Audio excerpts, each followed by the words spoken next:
welcome to another episode of Asexualise, my Asexual Life. This is the place to be for education about asexuality, all things asexual. I share my own asexual life journey, all to help you in yours. If you haven't already subscribed on YouTube, hit the great big subscribe button right here, right now. Please hit that bell icon.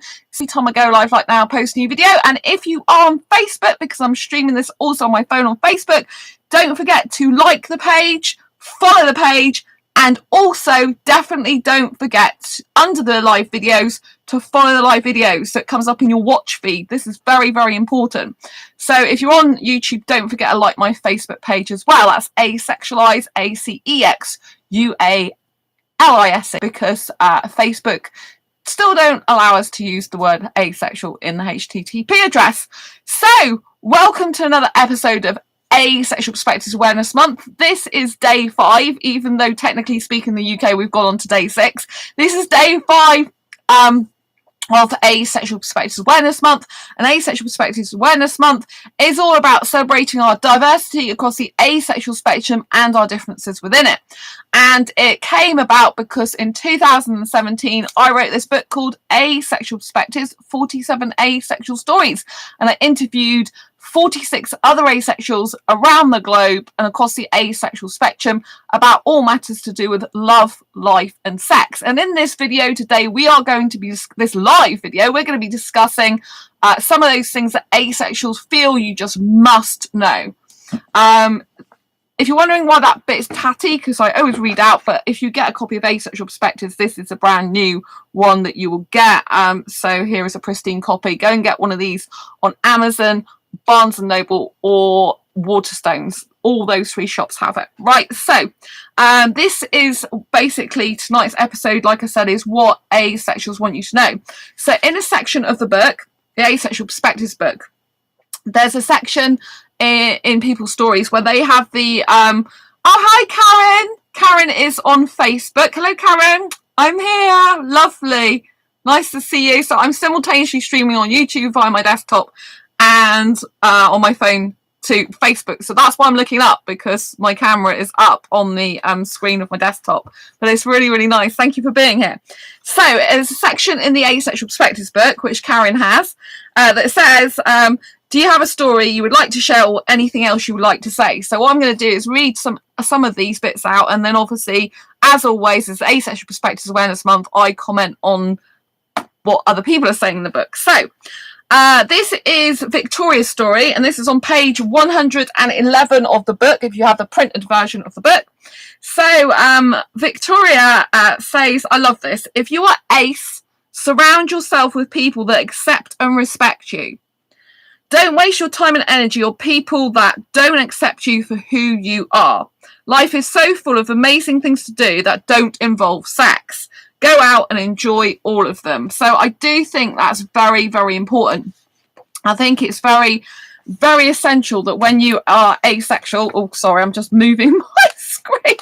I think it's very important when you're asexual to understand that basically, you know, it's very important who we surround ourselves with, right? We want to be around people that motivate us and inspire us and help us to be our best asexual self, right? So this means we need to make sure we're in groups and on forums where people uplift us. Now, there are some asexual groups, for example, on Facebook, that people don't enjoy being in. They feel that they are belittled or bullied or there's a lot of gatekeepers in them. There's a lot of people throwing around ism language like obism and racism and all this type of thing, right?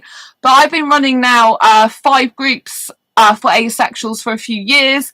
My best friend Sam helps us to run them, well, helps me to run, them to run them.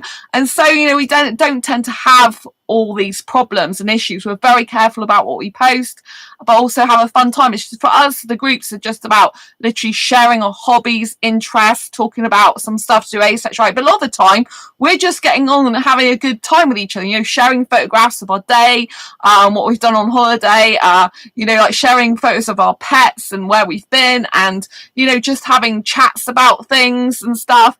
And I find that's very, very helpful and useful, because it's like, you know, when you haven't got any asexuals in person, if Asexuals in person, if you haven't, thank you for the thumbs up, lots of love to you on YouTube. If you haven't got any in-person asexual friends, then it's essential that you get them online, right? Because you need to build a community of like-minded people where you can feel supported and cherished and loved for who you are and really understood. So if you find there's any groups on Facebook where you don't feel comfortable, you know, do leave them and go to some other groups. Not every group is for every single taste, right? We've all got different tastes, so it's okay to leave a group and go to a group that's more suited to you, right? But we need to surround ourselves with people that understand that they don't have to be asexuals. You could have people come into your life that aren't asexual but are very understanding, very open-minded, very caring, very empathetic, very sympathetic people, and very like curious in a good way, not in a curious as in I want to sexually get off on what you're saying. Those type of people, you know what I'm on about. The type of people that actually are curious as in, oh, I didn't know that. You've brought up a new concept to me, a new idea, a new thing to me. Because that's what they'll kind of see it as, a new concept or thing, even though it's a sexual orientation, right? And, you know, I didn't know that. So you've educated me. I feel better for having known something about the world. And, you know, and I feel better, you know, for knowing about this thing, right? So I met a guy online on Facebook dating before I went off it, who is Indian, lives in the UK, but he's not asexual, but he is subscribed to my channel on YouTube, and he does like loads of my posts on Facebook. And he just like, when I had a conversation with him the other day, he was like really respectful. He doesn't talk to me about sexual stuff. And he just said, I give a voice to the voiceless, and that it's great the work I do. And I thought that was really nice of him. I really appreciated that. I thought it was a lovely comment to make. And I thought he really understood me on that level. Maybe he doesn't understand asexuality totally. Maybe he doesn't so get it. But at least he's trying to understand it. He's trying to understand me. And it was a really lovely thing to say, because obviously at least it's very supportive of the work I do for asexuals. And I really liked that about him. It's really nice.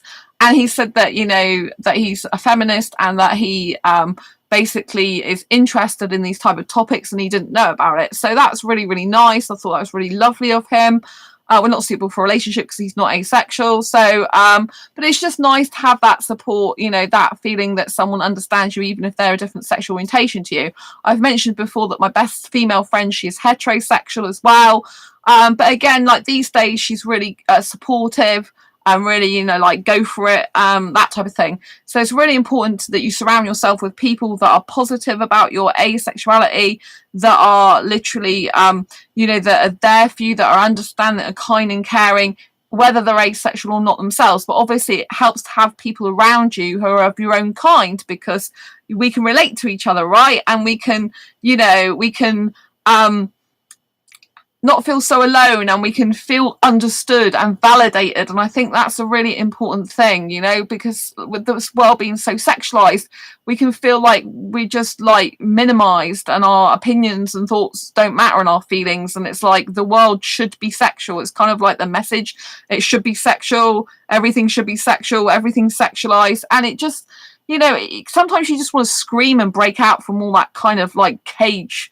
Do you know what I mean? Although or that restrictions and that mindset and that, you know, like pushing down on you. I find it very repressive as an asexual. It's like, I want, you know, like sex-free liberation, you know?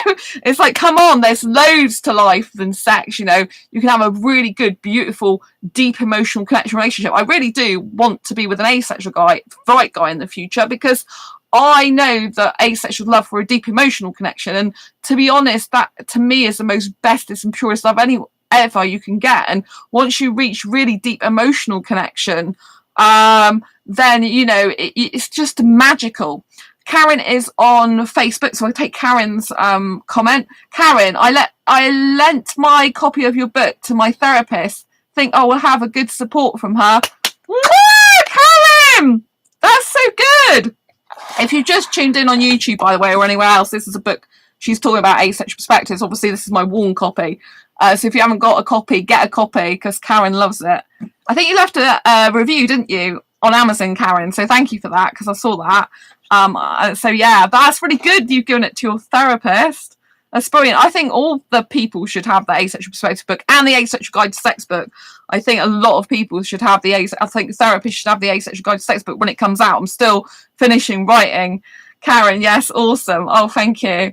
yes, I'm still finishing the Asexual Guide to Sex. I'm adding more chapters that I wasn't going to originally do, but I think they're going to make the book better.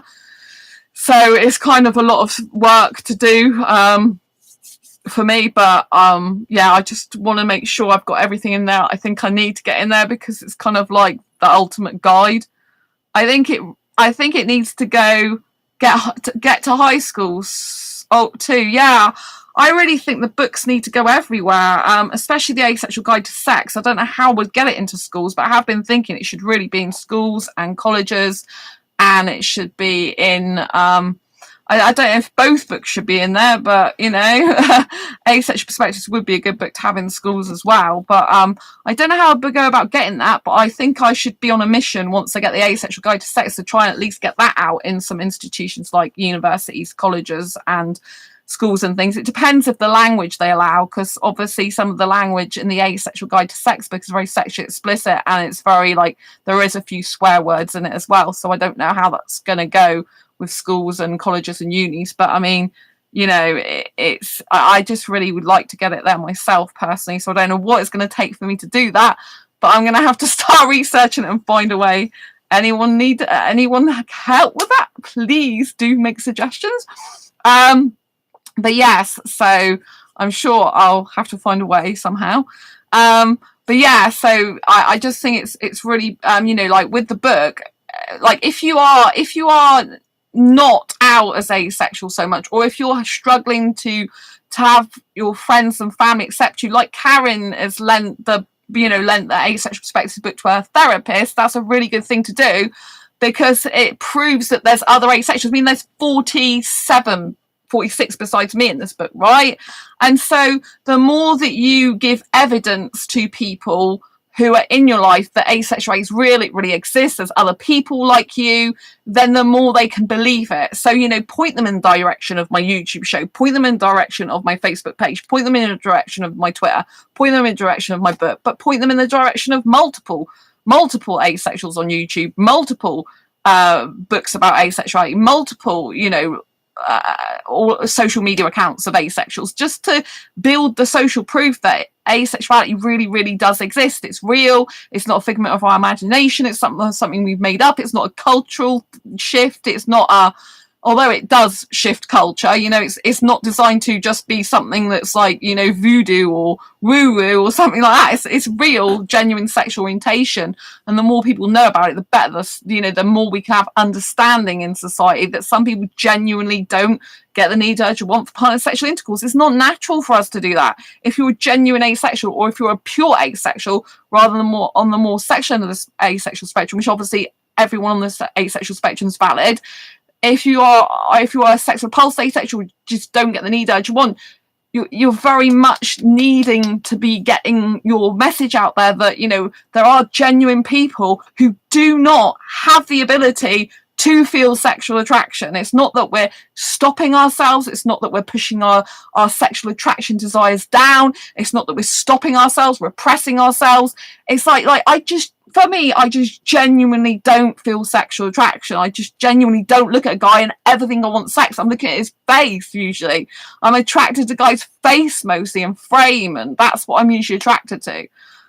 You know, that's mostly what I get attracted to is this bit, you know, it's not below the waist, it's this bit here, you know.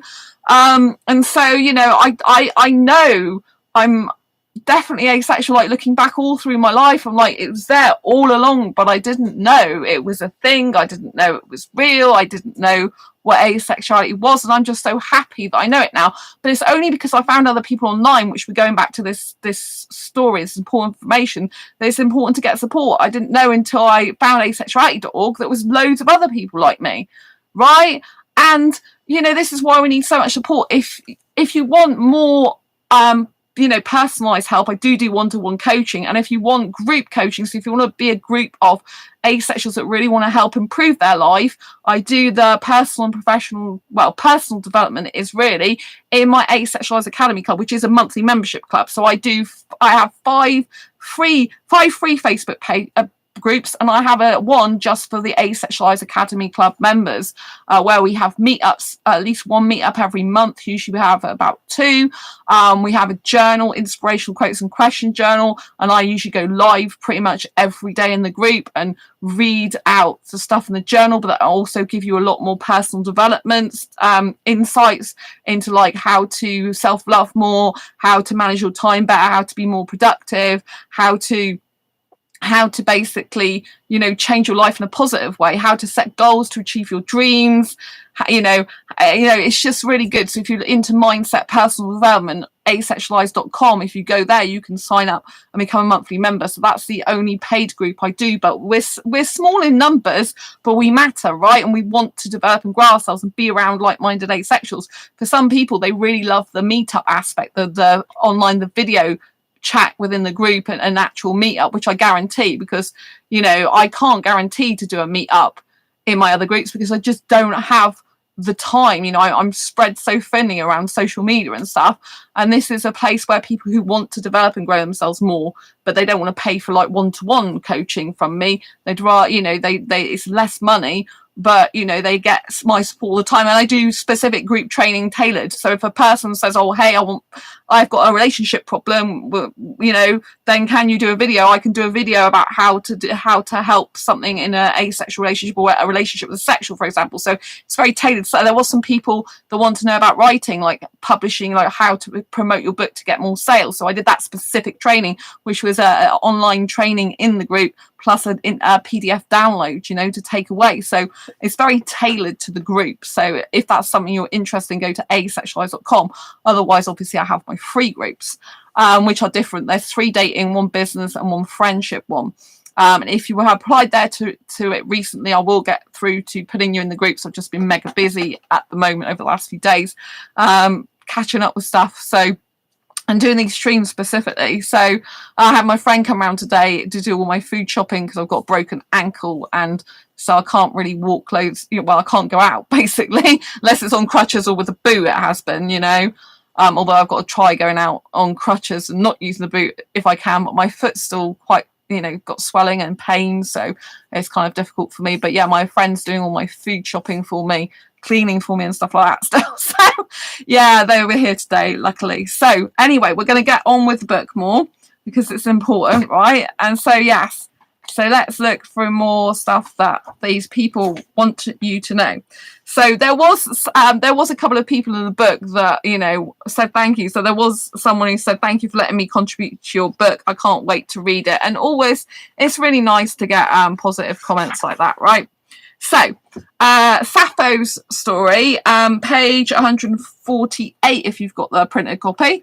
So they said, do you have a, you know, when I asked them, do you have a story to share or anything you'd like to say, basically, if you're a writer, write beautiful, complex, asexual characters who are completely ordinary and who are completely extraordinary and who are everything in between. Keep talking about asexuality, keep tweeting, reading and learning. And this is what I was kind of saying before about getting your support network, you know, whether it's asexuals on Reddit, asexuals on YouTube, asexuals on Twitter, asexuals on Instagram, asexuals on TikTok, you know, get like people around you that you can relate to who provide valuable information to you. And like, I personally prefer people who give out, you know, not just textbook definitions of asexuality. So you come to this channel, right, because you're trying to learn and develop and grow yourself, I'm presuming, if you watch me, because I'm more of a personal development you know, person than I am just, oh, let's get this textbook definition of the internet of asexual something or other and I'll just post it, right? There's tons of people doing stuff like that, but I try and always put asexuality into real life context so you can see how it's gonna work for you, or you can learn from my mistakes, right? Or you can get insights that you might not have noticed to help you have a better asexual life yourself, right? And so, you know, I'm constantly sharing what's hard for me, what's difficult in my own asexual life journey in order to help you in yours. I think it's very, very important to have that raw, real, authentic truth.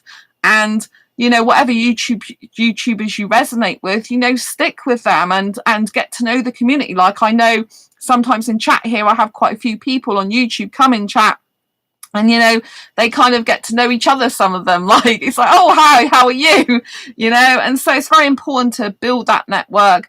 And, you know, it's very important to keep talking about asexuality for the reason that we need people to understand there are people that don't want sex. And you might be thinking, you might be new to my channel, you might be thinking, why the hell does it matter? Why do we need to tell the world about asexuality? Because we need to help prevent kids and people growing up thinking they have to do something that's not natural to them, i.e. sex, if it's not natural to them, if they're really asexual and don't realise it. Right? If they're in school and they're getting all this peer pressure about, oh, you know, that friend's having sex, that person's having sex, why aren't you doing it yet? What's wrong with you? You know, like, why don't you find that person hot? Why do you want to jump their bones? You know, like, what's the matter with you? Like, oh, come on, put makeup on, you know, put a short skirt on, put a, you know, cut, like, you know, v-neck top on, get your boobs out, and all this type of language, you know. And, you know, like, because that's what society wants, and sex is everything, and it's so good, blah blah blah. You know, we need to stop all that nonsense for some people, right? It's for some people, they might like that would be great, but they should not be doing that as a blanket statement across all of society, because for the people like us that don't resonate with that, it makes us feel shut out, lost, lonely, in despair, misunderstood, and like, crikey, are we all alone here? Like, we're an alien in this flaming world, you know? Like, where do we belong, right? So we need to develop more understanding, and the only way we're going to develop more understanding is by more awareness in the first place, because when you've got awareness, then people get curious about what's going on over there. When people get curious, then they find out information about it, right? When they find out information about it, then they tend to like process it in their mind. Some might dismiss it and other people will take it on board. And then when they take it on board, they might find more asexuals or more people like us.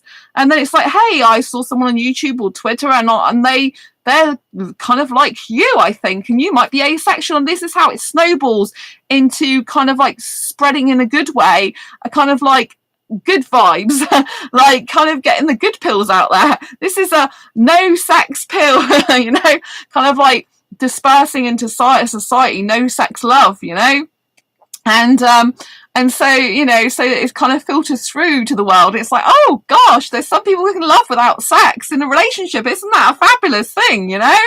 And so people start to get used to it. It starts to be more normalized in society. And people are like, oh yeah, some people are asexual. The more we have raised awareness, the more it's normalized, the more people come out as asexual, the more asexual friends we can have, the more in-person support groups we have, localized support groups, you know, the more we could get into a more healthy, loving, happy relationship with an asexual person that's a good person for us and a right person for us, right? Because there'll be more people come out as asexual, more people around the globe known asexually, right? And that's going to be a beautiful thing, right? Because a lot of the recent asexuals are quite sad or lonely in terms of like not being able to find a relationship. It's because everyone's spread throughout the world, right?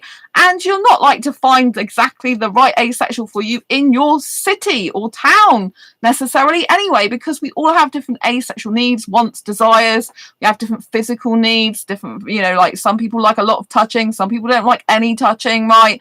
And so we're all different. So you still might have to travel. One of you might have to move for a relationship.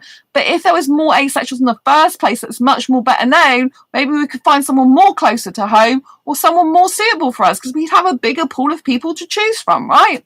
And so I do believe there's a lot more asexuals out there that have come forward, but there's so many people that don't realise it. So this is why it's essential that we spread awareness of asexuality. You know, it's essential, and the people in this book are saying that to you, you know, get into a support network of other people, like-minded asexuals, but also please, you know, like, share asexuality, share it. If you don't want to create a video yourself because you don't like that type of thing, you don't want to go live, you don't want to have a video channel, share other people's stuff, share other YouTubers, share other tweeters posts, you know, share Facebook posts, just do it, right? Because it helps raise awareness and visibility, right? Even if you're not asexual and you're watching my channel, just post it. Say, hey, I've got a friend who's asexual.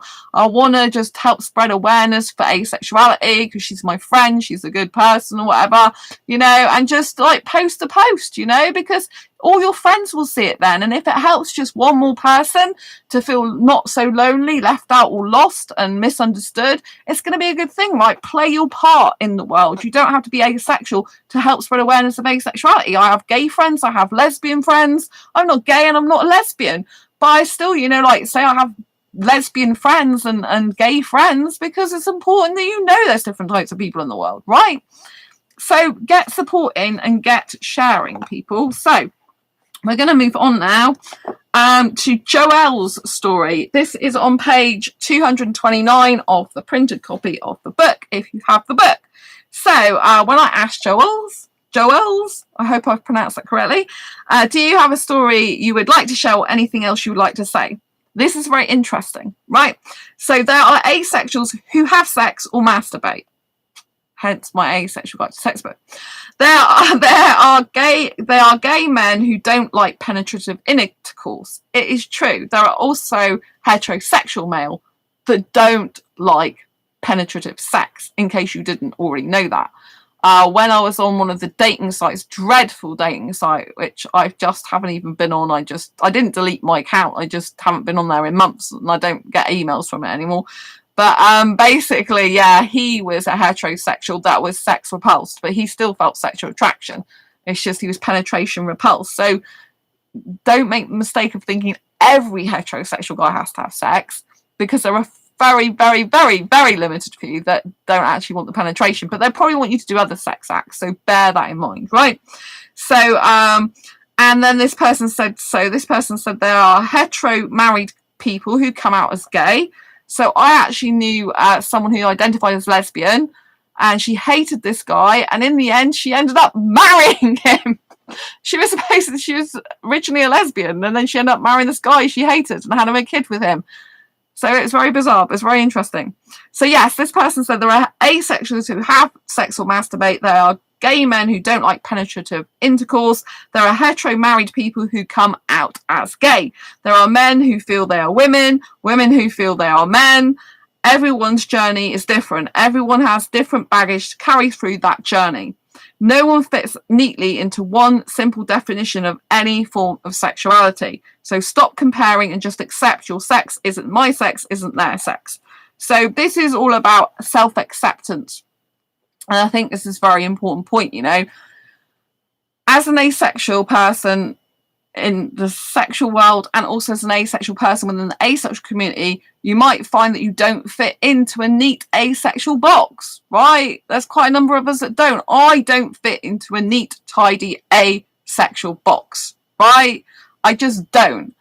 And I think I'm built purposely like that so I can help asexuals all across the asexual spectrum. I think that's why I'm made the way I am. But it can get very difficult for me, like not being any specific particular box, because I live a very black and white life usually. That's the way I think. And I think things in tidy, neat packages, and this is how it is.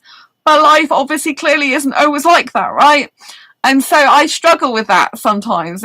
Honestly, I do. But, you know, it's the way I am. So for me, the reason I don't feel I fit into a neat little tidy asexual box is because I have such high arousal levels sometimes, and because I like very, very passionate, deep, penetrative tongue kissing without the sex, then I feel that I just don't fit in, because the majority of asexuals, particularly asexual hetero romantic guys, they do not like the tongue kissing, not for long periods. I don't think there's many people that like kissing for as long as I do, but you know what I mean. And so that's very difficult for me, because for me the kissing is like the very strong physical need I have in a relationship, in a romantic relationship, not friendship, obviously.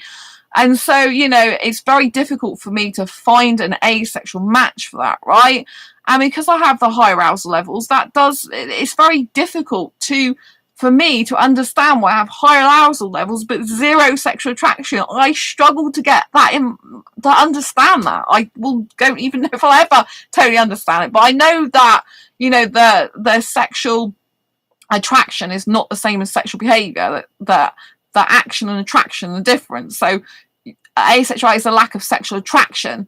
That doesn't mean to say that we can't feel arousal in our genitalia, right? Our bodies can still work fully functional like sexuals can down there, right? And also, you know, asexuality is a lack of sexual attraction. It doesn't mean to say you can't have sexual behavior. Obviously, I was in heterosexual relationships for a lot of my life, like about half of my life, well, since the age of 6, so it's more than half of my life, right? And so, you know, I guess I've got learned sexual behavior despite not experiencing the sexual attraction or wanting sex. And there's elements of sexual behavior that I do actually enjoy despite not having any sexual attraction. So I like doing dancing, which is very sexy, where I move my hips, because I like just doing that type of dancing, right? I like being very close in body contact, but with clothes on. I find that very sensual, very passionate, very exciting.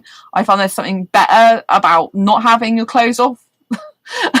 Something more exciting than that. So, you know, this is where I'm coming from, but it's very difficult when you have sexual behavior in some ways but zero sexual attraction, because obviously you need if you get into a relationship, you need a person who understands that, like, my behavior's like this, but I don't actually want the sex, you know. And it's kind of hard. And obviously with the kissing as well being a big strong need, in some ways with the kissing I'd be better suited to a heterosexual guy, but I can't be with a heterosexual guy because I don't think I could ever trust him. I would always think that he would be cheating, seeing other women, going behind my back, because, you know, especially if he did love the passionate kissing, because for him kissing would be a prequel to sex, whereas for me that is the end goal, the kissing, right? That is the ultimate. When you have a deep emotional connection with someone, that you're kissing passionately, deeply like that. I mean, to me, it's just like the most explosive, amazing thing ever, right? And it's very emotional and very exciting and very intense and intensely beautiful, I call it. And, you know, and it's you know, so it's very difficult to actually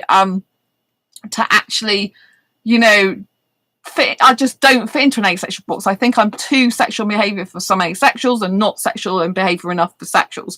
And when it comes to the sexual end of the asexual spectrum, a lot of those sexual end of the asexual spectrum people are too sexual for me, and so I kind of get a bit like scared, like this is getting too much for me, I need to run back and cuddle my cuddly toys now. So kind of like I just don't feel I fit in anywhere exactly, and I do struggle with that. But I believe there's someone for everyone out there. I believe one day the right guy will show up, you know, and love me for exactly who I am, and he'll be like, yeah, I'm a perfect match for you, pretty much. There's no such thing as perfect, right? But like we both fit together like hand and glove in a nice way, asexual way. So yeah, I think that's what's going to happen. But I look forward to that day. But I'm concentrating on being single at the moment and doing other stuff, right? So anyway, right. So we're talking to Callie now. So this is Callie's story in page 280 of the printed version of the book. So, do you have a story you would like to share, or anything else you would like to say? For several years, I wouldn't admit I was ace, even to myself. I'm not sure why I was so afraid. It's not like I was ever afraid of being different in any other way, but I was. I hope that as we go forward, there will be fewer and fewer people who feel like I did. And I think that's a very important point again, because I know there's people I've met who come into the asexual community and they get very scared that they're asexual, and they might leave it again when they come back later when they're ready to accept it, right? Because for some people, they like to deny they're asexual because it makes their life harder, they think, because it's like the world's so sexualized, I need to fit in, because if I don't, I experience pain.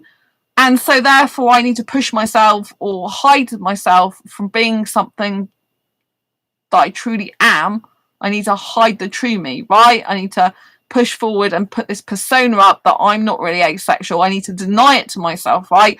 When you deny anything to yourself, where it's your asexuality, where it's the fact you have an emotional connection with someone, where it's the fact you love someone, when you deny that, you repress your feelings and emotions, and that eventually will come out in other ways, unhealthy ways, right? You need to accept who you are.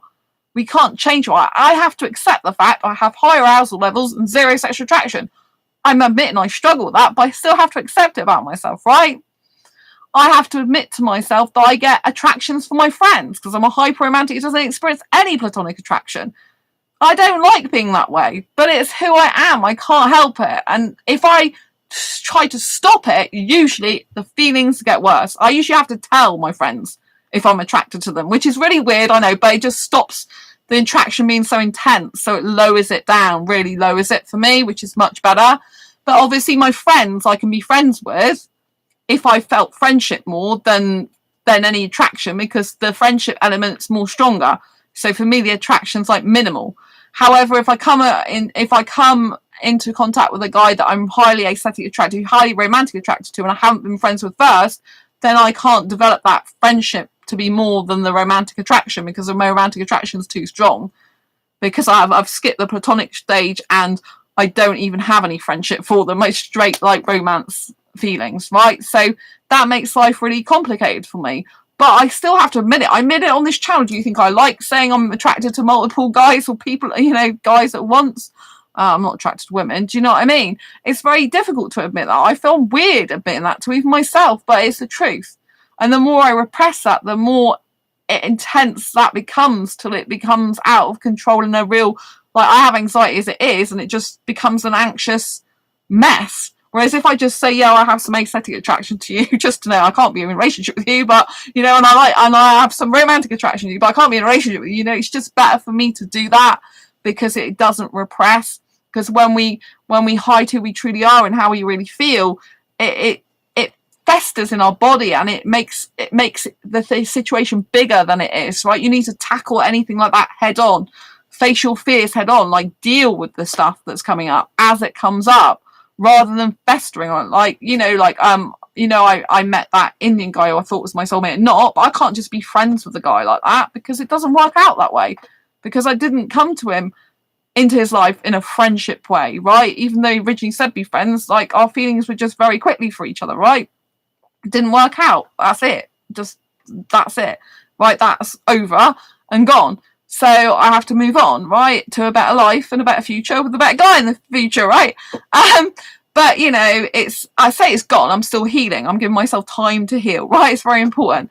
And so, it didn't work out. But I couldn't just be friends with that person, because I already had those love feelings for him, and it's just the way it is, right? And so it would be no good me trying to pretend with him, and I'm saying, you don't want a relationship with me, that's fine, but the feelings are still there. It doesn't change how I feel about you. And so you have to be honest with the people around you. It's no good repressing it. It's no good pretending to be something you're not. It's no good, if you're asexual, denying it to yourself, because it's only going to lead to more heartache and pain. You have to be completely honest, look in the mirror and ask yourself who you truly are. Who are you truly? What is it you like? What is it you love? You have to become what we call self-aware, which not a lot of people are. Self-awareness is when you do analyze yourself. You reflect on yourself. You reflect on your life. You think, what did I do good here today? What did I not do so good? What can I do better with my life? How can I improve myself? What can I work on next? How can I work on me? How can I make a better life for me and for the future? What can I do? You should be continuously working on yourself, but it requires you to show up to the world as your authentic self and admit who you truly are. You can't do the work of being a best asexual for you and having your best asexual life if you're in hiding, because you're going to come across people who don't have a clue who you really are. And when you repress that, it gets very lonely, and it gets very, can get quite frustrating, and it can feel like you're left out, and it can feel like you're pushing away yourself, because you're pushing away who you truly are. Whereas you need to open up the gates and say, hey, this is me. Right now, I've had a bad experience recently in terms of there's something not working out.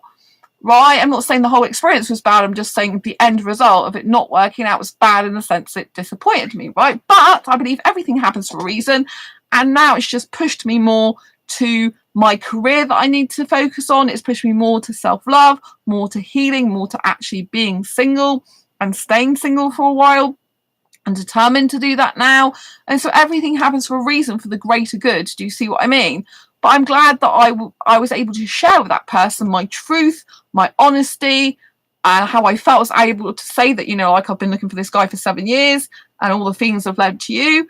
It's not easy saying that. You've just, I haven't known the person long. Saying that is very strange, and kind of like woohoo, but you know, it happened and I did it and I shared. And when you speak your truth and you share from the heart, you can walk away with your head held high saying, hey, I gave it a shot.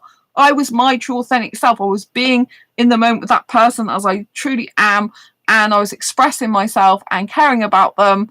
And you know, and then if it's over, it's over, right? It's gone. But at least I was my true authentic self. At least I didn't repress and pretend to be something I'm not, or pretend I didn't have feelings for that person, or like lie or not be myself in that way, you know. So it's really important to just be yourself in life and to open up who you truly are. And if someone hurts you, then they've hurt you, right? That's on them, right? You know, that they did that, right? And so you just have to walk away thinking, so long as you were yourself, your true authentic self, that's the best thing. It's the same as if you have people come into your life that criticize your asexuality, right? You don't stop being asexual because of that. You can't change your sexuality. You don't need to stop shining your light. You don't need to worry about what other people think. You need to stop caring what others think. Stop caring what others think, right? Be your true authentic self and show that to the world. Think, you know, if someone doesn't like your sexuality, that's their problem. It's not your problem. It's their problem to deal with. They're the ones that are uncomfortable. They're the ones that can't handle it.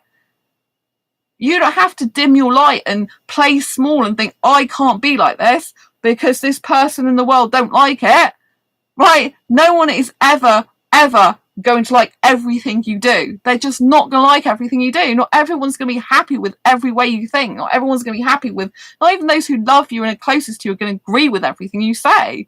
They just aren't, okay? Because they put their own ideas and thoughts and feelings and emotions, right?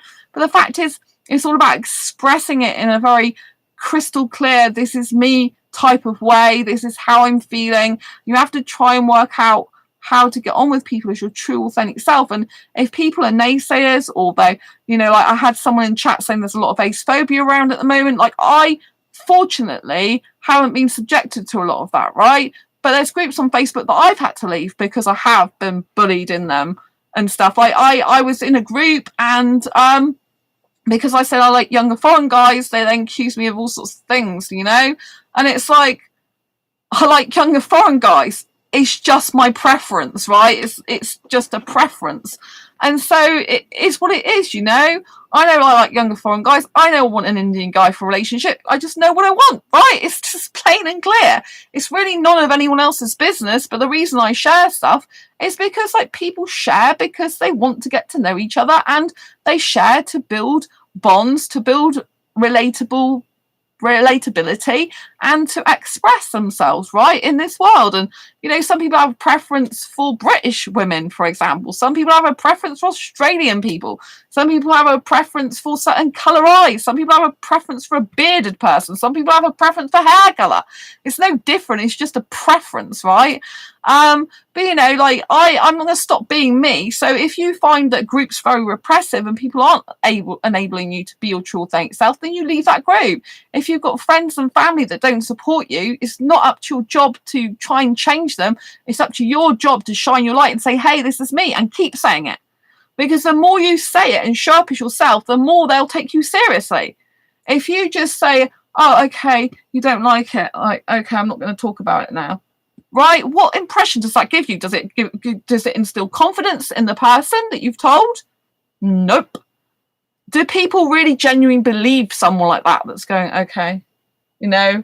Of course they don't believe it, or highly are likely to not believe it, because they think that you're repressing, or you're holding something back, or you're not being yourself, or you're being down and you're fed up. And why would you be telling the truth if you look miserable? Right? Do you know what I mean? You need to be proud to be asexual. You need to be, this is the way I am. I love me the way I am. You accept it, you don't, fine, but I'm still me. Right? I'm still me. Like my parents, right? My dad watches this channel, hello dad. Like they know I'm asexual. I talk about it all the time. Sometimes I get fed up with it, but I ain't going to stop talking about it because it's who I am. It's like every single day I'm in asexual groups. I run them, obviously. I'm talking to asexuals. I get messages on my asexualise.com site, usually from asexuals. I have asexuals private messaging me. I have, asexuality is just every single day of my life. I live and breathe it. There is no, I don't want to escape from it because I love being around in asexual communities and forums and helping asexuals and talking to asexuals, but it's my life, right? It to say don't speak about it, it's like saying don't speak about a part of me and who I am, and don't speak about a part of your life. It's like, I'm gonna speak about my life because it's me, it's who I am. If people don't like it, fine, don't listen to me, or walk away, or don't speak to me, or whatever you want to do, or just accept, like I have to accept that people are heterosexual. My parents are heterosexual. I have to accept that about them. Yes, they don't need to go on about them being heterosexual because they're not in a minority sexuality. Right, but they have mentioned a few times, it's a good job I'm not asexual because then you wouldn't be born, which is great. I appreciate them for that. And so, I appreciate they're not asexual, but it's just like I live and breathe asexuality. That is who I am. I'm not going to not talk about it when I love it. It makes me really happy. And if people love you and are happy for you, then they'll be happy to hear you, theoretically speaking. So, I just, I love it so much, right? And I'm all about spreading awareness, and I'm very confident being asexual. My asexuality is like my superpower, like it is a lot of ours. But that's what I mean. Instead of being small and worrying about what people think, use asexuality like a superpower. Like, oh gosh, we're like 1% of the population. We're so different. Like, but there are thousands of us online, right? And like we're so different, and we can see the world in a completely different way. We can see relationships in a different way. How many times have I heard now that some asexuals, their friends come to them who are heterosexual, for example, for relationship advice? Because we in general usually are more clear thinking and level-headed, usually, but romance can get in the way with someone like a hyper romantic like me. I have to say that to give an actual genuine picture. But you know what I mean? We tend to see the world in a completely different way. We don't tend to respond so much to sexual adverts or at all. We don't need the sex. You know what I mean? I don't even watch TV. I'm like some asexuals are like, oh, how do you get, you can't get rid of the sex stuff. It's everywhere. I don't watch TV. I don't buy newspapers. I don't buy magazines. So loads of sex issues cut out of my life. I don't need it, don't want it, don't have to see it. I don't have to subject myself to that. Right? I buy movies, specifically usually on disc, that don't have sex in it. I do no sex movie reviews on here a lot, if you've noticed. They're very popular, actually. They're one of my most popular things I post about on here, right? And it's because I don't need sex. I make a conscious choice. I'm not watching that. I'm not going to watch a soap opera just because I like the storyline, if it, and there's sex in it, when I don't need to. I'm not even interested in soaps. I used to be a soap addict years ago. Do yourself a favour, if you're addicted to any TV programmes, just stop it and get off it and do other stuff in your life and grow and develop yourself, because you'll thank yourself for it later on, It's much better that you learn, grow and develop yourself into a better person, and with a better mindset and stuff. Don't waste your time watching things that make you uncomfortable, or things that have got sex in them. If you don't like them, you don't need it, right? When I started personal and professional development in 2012, I went to business seminars, and they said you're going to have to give stuff up if you want to devote time to entrepreneurship and learning different life skills, right? You're going to have to give stuff up to do courses and seminars and to develop and grow your skills.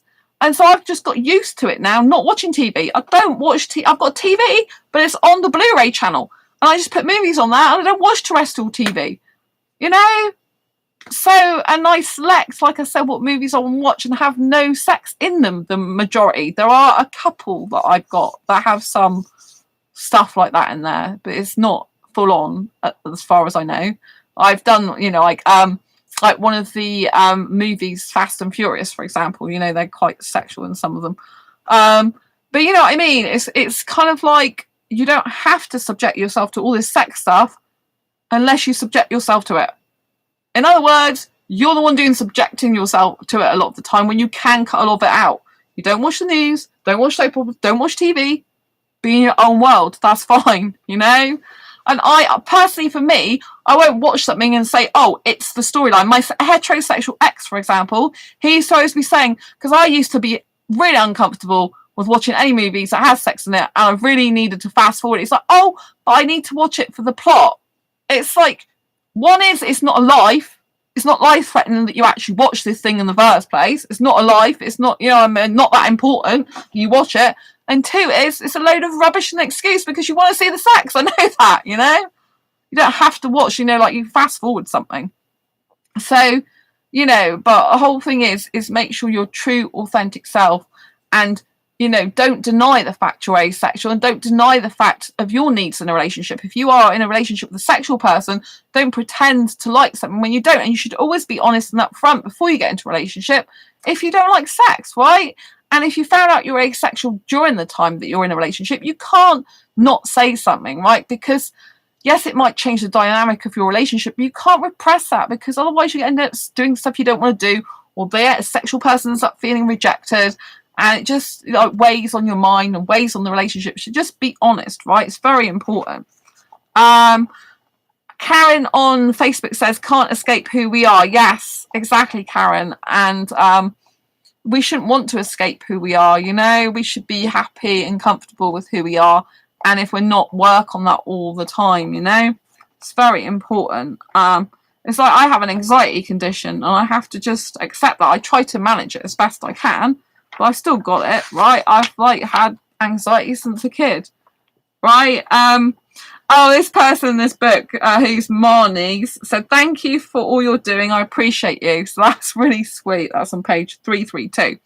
But I would like to go to this one now, because I kind of want to end with this person. Who, where are we? Right. There, where is this person? I thought it was this person, but I think I might have accidentally removed the important bookmark. Oh yes, this is very, very brief, but I think it's very relevant. Right, this person, C.A. Altman, who's on page 102, says, just be you and you'll be excellent. Stay excellent. And I think that's really important. It's like we're saying, it's important to just be you, because no one can excel in life unless they are the excellent version of themselves, right? Unless they are accepting who they are, loving who they are, sorting their issues and problems out as much as possible, but also realizing that not everything is their problem. It's not their problem if someone of their friends doesn't like asexuality or is uncomfortable with it or can't accept it. It's not their problem if their parents or friends don't accept it. It's not their problem if society frowns on asexuality. It's not your problem, right? You have to understand that what other people think of you is really not your business, right? If they don't like you, or they don't like asexuality, or they don't agree with it, that's their problem. It's not your issue. All you have to do is keep shining your light, and like the person said, be excellent. Be excellent at being you, right? Shine your light, be your true authentic self. If a person doesn't love you and like you or care about you for who you are, they're not worth your time. Let them go from your life, right? Because better people will show up in your life that actually care about you, love you, and really appreciate you and value you for who you truly are. You don't want to be grabbing onto breadcrumbs, holding on to coattails, struggling to get a person to like you or accept you or want you or need you. You have to just walk away and say, hey, okay, you don't like me for who I am, that's fine. I'm going to go towards people who love me for who I am, who fuel me up with fire in my belly, who make me feel beautiful about myself. But obviously you do that for yourself as well. But you need to be with crowds of people, or selected people, even a few people, that really encourage you to be yourself, that love you for who you are, that really appreciate you and value you, that, you know, that show it and say it, and that equally value making time for you, you know, and that show up in the world in a way in which is complementary to you, which is helpful to you, which is inspiring for you, which makes you happy, right? You want to be around those type of people who make you feel beautiful and excited to be you, and just, you know, like, you need to be in an environment as well that's good for you, right? I mean, I live on my own, best environment ever, because, you know, like, as long as I'm happy in myself and I'm keeping myself happy and I'm thinking, God, you're so beautiful, Sandra, and I love you to bits, life is good, right? Life's not always great. I'm not saying it's perfect, and I have got some stress stuff going on at the moment, personal stress stuff, and things have been a bit difficult in other areas. But when I'm streaming on my Asexualise channel here, I'm just feeling so good all the time. Because, you know, I really appreciate being back on this channel. You know, I was off since the 11th of March because YouTube decided to delete 3 of my channels. And until I got all 3 back, I couldn't have access to this channel to go live. They cut my desktop access off. They cut my iPad. And I was hanging on by a thread with my mobile. And I just love talking to asexuals. This is my This is where I feel most comfortable. This is where I feel at home. This is where I like to express myself. This is where I feel I'm meant to be. For me, it's like kind of like where I'm meant to be. And so I feel so good. Whenever I do this show, I feel so good. So whatever happens before in the day, if I'm not feeling so great, I mean, I have been getting, I think, low blood pressure lately because I'm feeling like, keep feeling really dizzy and stuff like that, which isn't helpful. But, you know, like, I've been rested on the bed earlier tonight. And so, you know, when I come on here, I come alive. It's like my element. It's like I can speak to my community. I can talk with other asexuals. I can feel the love, caring and warmth, and I can just understand that there's some asexuals that don't even speak on this channel. I've never seen them in chat. I don't know who they are. There's one person that religiously watches this channel. I don't know who you are. I have an idea of who you might be, but I don't know who you are. But I want to send some love on YouTube, and don't forget love to Karen as well. Karen, did I say Karen then? Karen I meant, sorry. I don't know if I said it wrong. But yes, but yeah, you know, I just love being here. And even if I just have one person watching me or more people watching me, I'm happy, right? Because I'm here for you. That's why I'm here, you know? I mean, I know what it's like when I have asexuals saying they don't have any friends or they never see an asexual, they've never met one in person.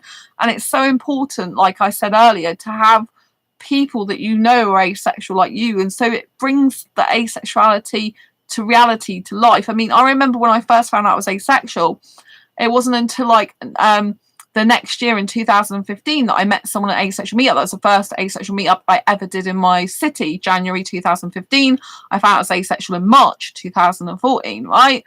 And for me, it solidified asexuality in reality, because before I met someone in person, before I met someone in person that was asexual, I was like, you know, I feel this is real. I'm around people in forums and groups that are like me, but I really wanted to meet a person who was asexual in real life. And when I did, it completely changed my life, because I knew then it was definitely a real thing. Because, you know, there's loads of people going, oh, it isn't really real asexuality, but it is, obviously. Karen, thank you for what you do to help people. Bless you. I must leave the live Facebook. Hope to see you soon. That's great. Lots of love, Karen. And so, yeah, so yes, going back to what I was saying, you know, you just need to be your beautiful, true, authentic self always. You need to be around people that love and support you. And if you can get to any asexual meetups, if it's on video call or if it's in person, it's really advisable just to like see another asexual, to know them, especially if you don't know any other asexuals. Obviously, if you've got asexual friends in person already, then you're at an advantage more than everyone else. But if you're a person who's got no asexual friends, you've never met an asexual in your life, if you can't meet up in person because of social distancing, have a video call with someone. Because once you have a video call with someone, it's just like a different energy entirely, and it just brings asexuality to life a lot more, and it makes you feel better about being asexual yourself, really. Do you know what I mean? Because it's like, wow, there's other people like me. I don't feel so alone. I feel understood now. I feel happy now. I'm around people who get me, you know. But I have to give you a little warning with that. There are loads of different types of asexuals, so you might find that you don't gel with everyone, right? There's some asexuals that are just not my type of people, just like I'm not their type of people, right? So once you get asexuals around you that you vibe with, that you feel confident and comfortable around, you know, be around those type of people more. But make sure it's both ways. You know, you don't want to be doing all the instigating of the messages, all the arranging of the video calls and stuff. You want, you know, equal people to be equal and to be making an effort to message you and talk to you as well. Because I do see some asexuals and they're like, oh, well, I messaged someone and they didn't bother with me back. You know, like, people need to make an effort, right? If asexuals are lonely, I haven't got many friends, they need to make an effort, concerted effort, to both make sure that they're messaging other people and that other people are messaging them back. You know, it's a collective effort, people. You know, any type of relationship, whether it's a work relationship, a friendship or a romantic relationship, takes work. It requires to make effort. It requires a doing action, right? So make sure you're doing the stuff you need to do to make those connections and make them meaningful, right? We want meaningful connections in our life, you know, and people like to talk about themselves. So if you're not used to talking to people, message people and start the conversation. Ask them questions about themselves, any type of questions, like, do you have brothers and sisters? What pets do you have? What food do you like? Where do you like to go on holiday? You know, like, what's your favorite TV show? If you do watch TV, what's your favorite movie? You know, what do you like to do when you hang out?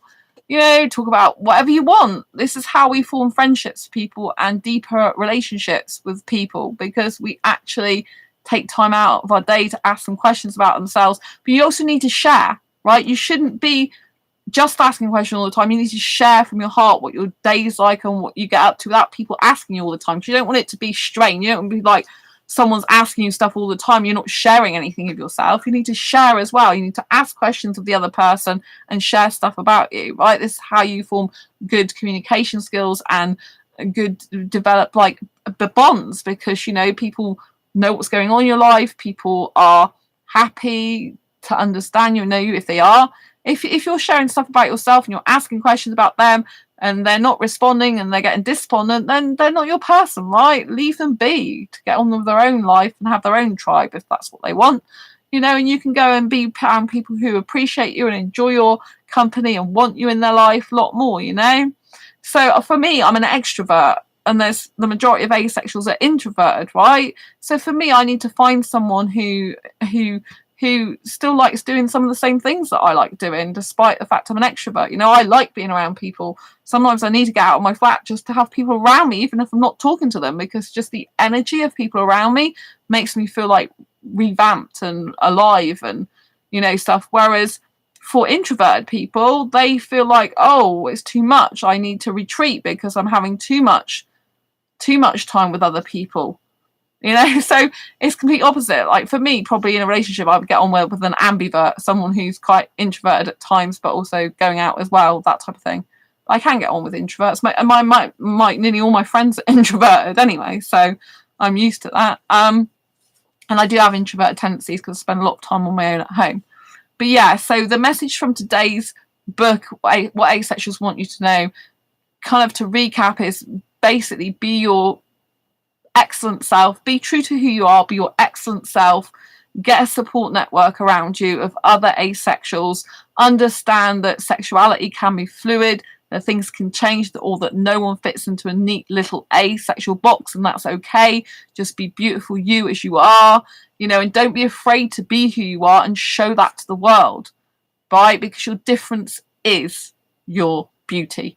Anyway, I'm going to leave you with that. Love you and leave you. Thank you for being here. As always, if you haven't already, please subscribe to my YouTube channel, Asexualise My Asexual Life, and give this video a thumbs up. Share the videos with anyone you think may benefit from it. Share the channel, because we want to build this community up and up and up. So we raise more awareness of asexuality, but also we get more people to understand that they're not alone, that I'm here for them, that you're here for them, and build our community together. Thank you so much on Facebook. Thanks for Karen. Lots of love to you. I know Karen's been watching my show throughout most of it, and she's got my Asexual Perspectives book. If you haven't yet got it, this is my Asexual Perspectives book. It is Asexual Perspectives Awareness Month. Don't forget to grab your copy from Amazon, Waterstones, or Barnes & Noble, or any good bookshops. Asexual Perspectives, just type it in the search bar and it will come up. And then you can read the rest of your stories for yourself of beautiful asexual perspectives, which celebrates our diversity across the asexual spectrum and our differences within it. So I'm going to love you and leave you for now. I cherish you always. Thank you for being here. I love my community, and I'll see you on the next video live stream. Take care. Embrace your inner ace, and don't forget to always stay quirky and beautiful you. Lots of love. Bye.